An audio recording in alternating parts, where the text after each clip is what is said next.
Okay, so here's the thing. A few days ago, the world was watching something it hadn't seen in decades. American and Iranian officials sitting across from each other, face to face, in the same room, negotiating, actually talking, not through back channels, not through secret letters, not through third country whispers, directly, and after 21 hours and 21 straight hours of sitting in a hotel in Islamabad, going back and forth, passing papers, arguing, compromising, arguing again, they walked out, no deal, empty hands, separate planes, opposite directions. But here is what's strange. Nobody, not the Americans, not the Iranians, not the Pakistanis who organized the whole thing, nobody said it's over, and that tells you something. Because right now, there are fresh talks being discussed. A second round is coming, and this time, several things have changed. Let me walk you through the whole story. Because to understand where we're going, you need to understand where we've been.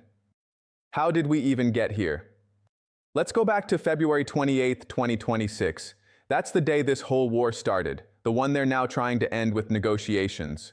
On that day, the United States and Israel launched a coordinated air campaign against Iran. They targeted military sites, leadership infrastructure, and nuclear facilities. It was a massive operation. In the strikes, Iran's supreme leader was killed, along with dozens of senior military and political figures. Iran did not sit still. It immediately closed the Strait of Hormuz, a narrow strip of water between Iran and Oman, through which roughly 1/5 of the world's entire oil supply travels every single day. When Iran shut that down, the global economy felt it almost immediately. Oil prices shot up, shipping costs rose, global markets went into panic mode. Then Iran went further. It launched missiles and drones at Israel, at American military bases across the Middle East, and at US-aligned countries in the region. This was not a symbolic protest, it was a full military retaliation, and the war kept going for weeks. Bodies, destruction, economic pain, all of it piling up. By early April, something had to give. The world couldn't handle much more of the strait being closed. The US economy was under pressure. Americans were growing increasingly impatient with an ongoing military conflict. And even inside the Trump administration, there was a quiet but growing recognition that resuming full-scale strikes wasn't something most officials actually wanted. So Pakistan stepped in. Pakistan's army chief, Field Marshal Asim Munir, and their foreign minister, Ishaq Dar, worked back channels with both Washington and Tehran. On April 8, 2026, a 2-week ceasefire was announced. Not a peace deal, not even close to one, just a pause. A temporary agreement to stop shooting long enough to try to talk. That ceasefire was always meant to be a bridge to negotiations. And those negotiations, the ones the world was watching, happened on April 11th and 12th in Islamabad. What happened in those 21 hours? The scale of the delegations alone tells you how serious this was. The American team had 300 people. 300. Vice President JD Vance led it, accompanied by Trump's special envoy Steve Witkoff and Jared Kushner, Trump's son-in-law, who had already been deeply involved in negotiations over Gaza and Ukraine. These are not people you send somewhere unless you're serious. Iran's team had 70 members. Their parliamentary speaker, Mohammad Bagher Qalibaf, led the Iranian side. Foreign Minister Abbas Araghchi was also there. These were senior figures, not mid-level bureaucrats sent to fill seats. Pakistan's role was to mediate. Prime Minister Shehbaz Sharif, Field Marshal Asim Munir, and Deputy Prime Minister Ishaq Dar handled that. Pakistan had put enormous preparation into this. They declared public holidays in Islamabad on April 9th and 10. Schools, government offices, all closed. Over 10,000 security personnel were deployed across the city. The Serena Hotel in the heavily secured red zone was taken over to host both delegations. Pakistan Air Force jets, F-16s, JF-17s, flew escort missions for the Iranian delegation to make sure they got there safely. This was not a casual meeting. The talks had 3 rounds. The first one was indirect, both sides sending messages through Pakistani intermediaries without sitting across from each other. Then in the second and third rounds, they went direct, face-to-face, which, if you know the history, is already historic. These were the highest-level direct talks between American and Iranian officials since Iran's Islamic Revolution in 1979. They talked about everything. The Strait of Hormuz, Iran's nuclear program, sanctions, war reparations, the complete end to the war. And they kept going. The sun went down in Islamabad. The night passed, the sun came back up, and the talks were still happening. Then, just after 7 in the morning on April 12th, Vance walked out and stood in front of cameras. "The bad news is that we have not reached an agreement," he said. He got on Air Force Two and flew home. Why did it fail? There were two main things that broke the talks, two red lines that neither side was willing to cross. The first was Iran's nuclear program. The United States put forward a proposal for a 20-year pause on Iran's uranium enrichment activities. 20 years. Iran responded by offering a 5-year suspension. The gap between 20 years and 5 years is enormous.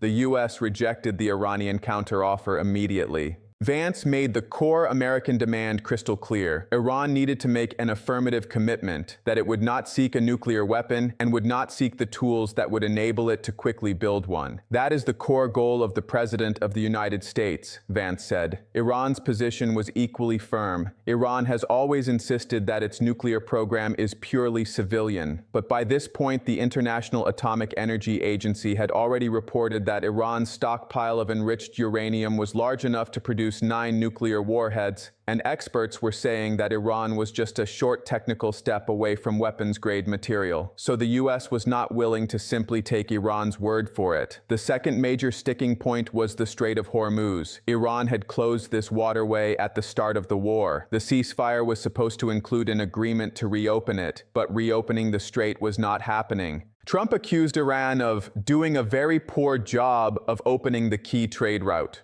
Only a handful of ships had moved through since the ceasefire began. Oil prices were still elevated.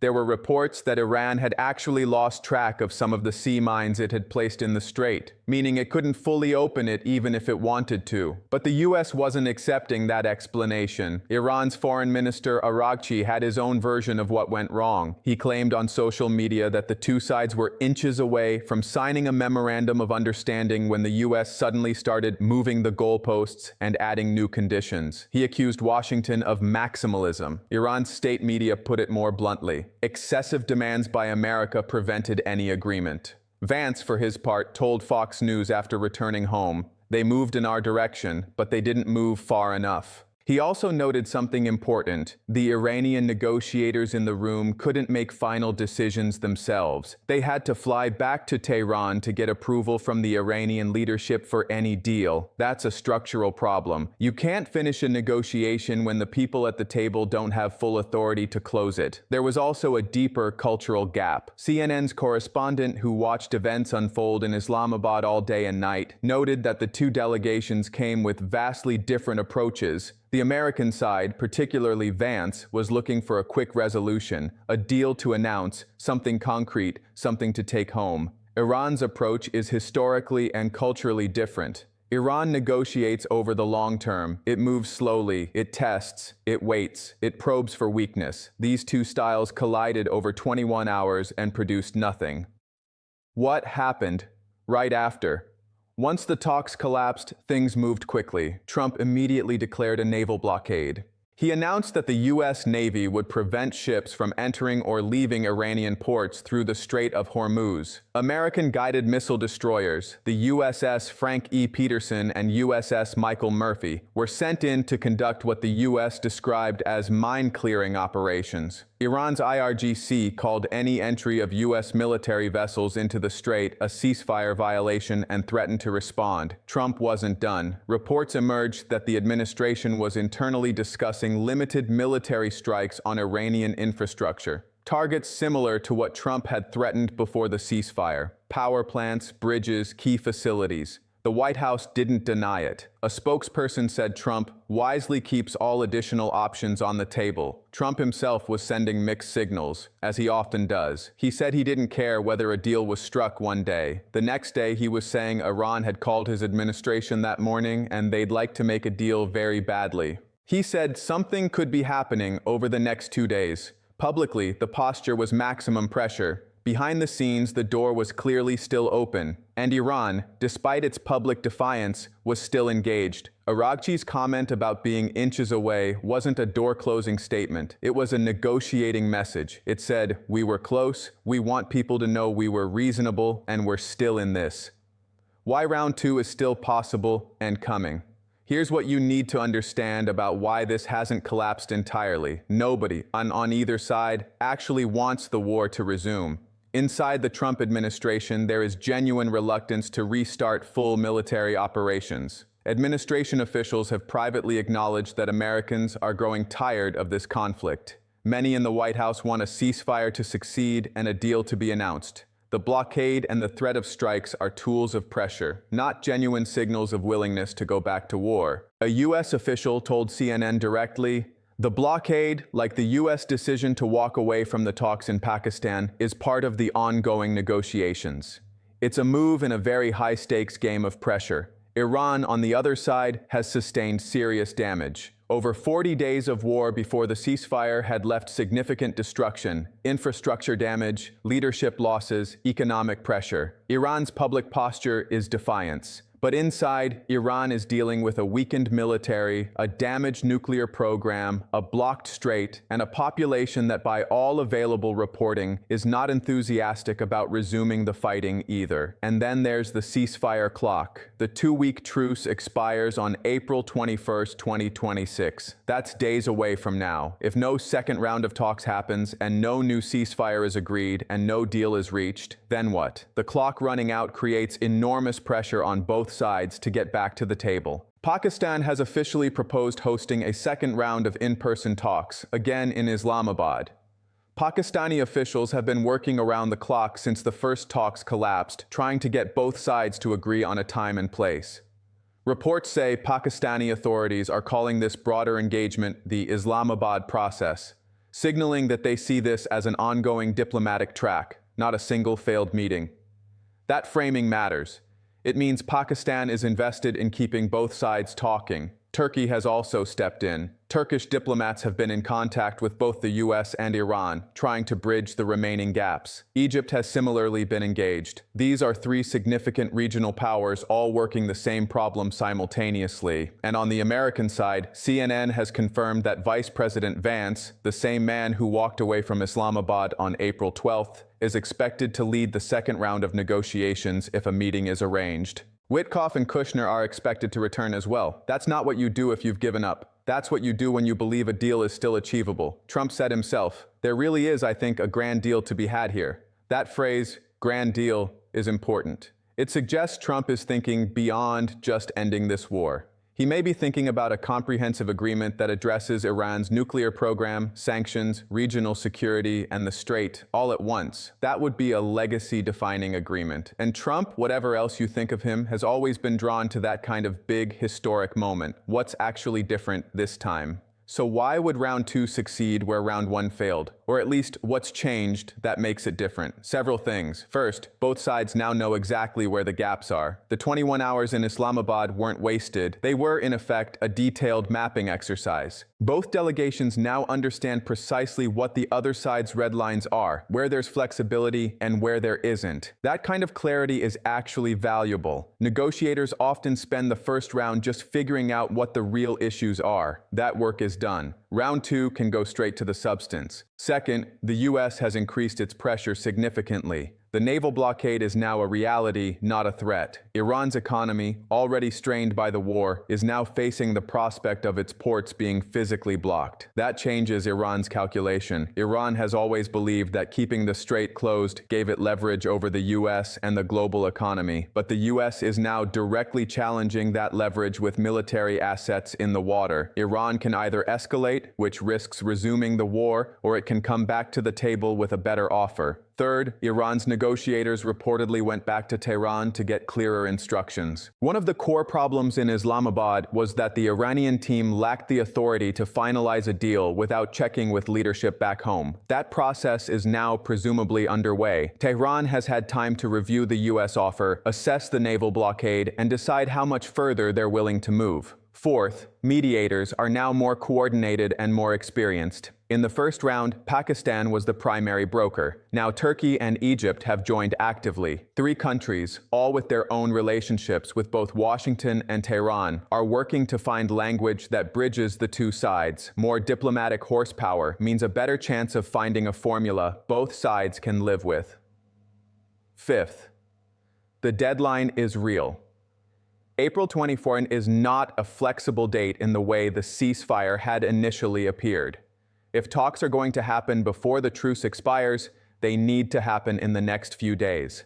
That urgency is a forcing function. It concentrates minds on both sides in a way that open-ended negotiations never do. And sixth, there's a possible extension. U.S. officials have signaled that if talks are progressing but need more time, the ceasefire deadline itself could be extended. That's a release valve. It means a breakdown of the ceasefire on April 24 isn't inevitable, even if a full deal isn't reached by then. As long as both sides are still engaging, the truce can potentially be kept alive. The bigger picture. Step back from the daily back and forth for a moment and look at what's really happening here. This is a conflict that has already fundamentally changed the Middle East. Iran's nuclear program, the thing Israel and the US have been worried about for decades, has been severely damaged. Iran's supreme leader has been killed. Iran's proxy network, particularly Hezbollah, is under pressure. 40-plus days of war have left Iran weaker militarily than it has been in a generation. At the same time, the US and Israel have their own constraints. American public opinion is not enthusiastic about prolonged military engagement. The global economy has been disrupted enough by the closed strait that there is real international pressure for a resolution. And even Israel's Prime Minister Netanyahu, while publicly calling the conflict a historic victory, is facing growing domestic criticism. This is the backdrop against which round 2 of these negotiations will take place. Not two equal powers at a negotiation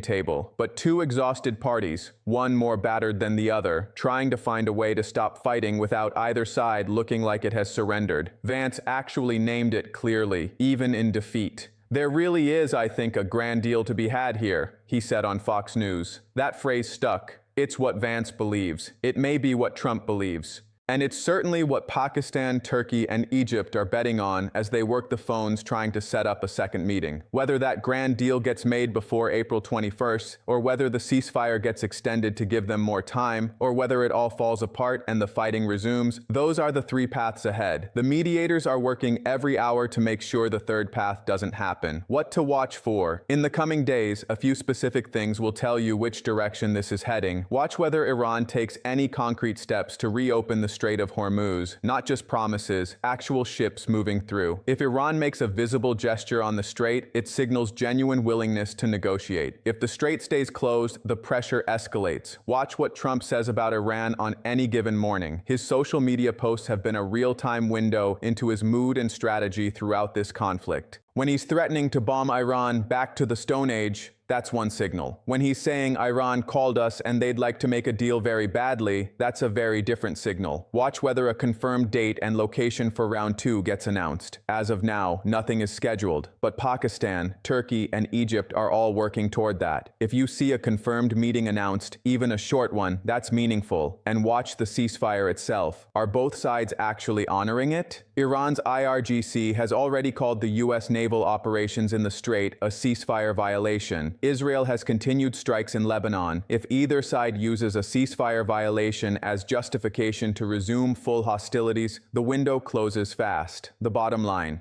Here's what this all comes down to. 21 hours in Islamabad. No deal. But also, not the end. Both sides came closer than many people expected. Araghchi said they were inches away. Vance said Iran moved in our direction. Those aren't the words of parties who have given up. Those are the words of negotiators who are still in a negotiation, just one that paused instead of concluded. The naval blockade is a new pressure point that Iran didn't fully face in Islamabad. The international mediators are more active. The ceasefire deadline is a few days away. Iran's leadership has had time to evaluate how far they're willing to go, and the American side has not sent any signal that the door is closed. Round 2 is being discussed. Dates and locations are being evaluated. Pakistan, Turkey, and Egypt are working to bridge the gaps. Trump has left the door open. Vance is prepared to go back. The 21 hours in Islamabad were, in one sense, a failure. In another sense, they were the most important first conversation between two countries that have been enemies for nearly 50 years. You don't walk away from that. Not entirely. What happens next, over the next few days before April 21st, will determine whether this war ends in a negotiated deal, a ceasefire extension with more talks to come, or a resumption of fighting that nobody says they want, but nobody has fully prevented. The world is watching Islamabad again.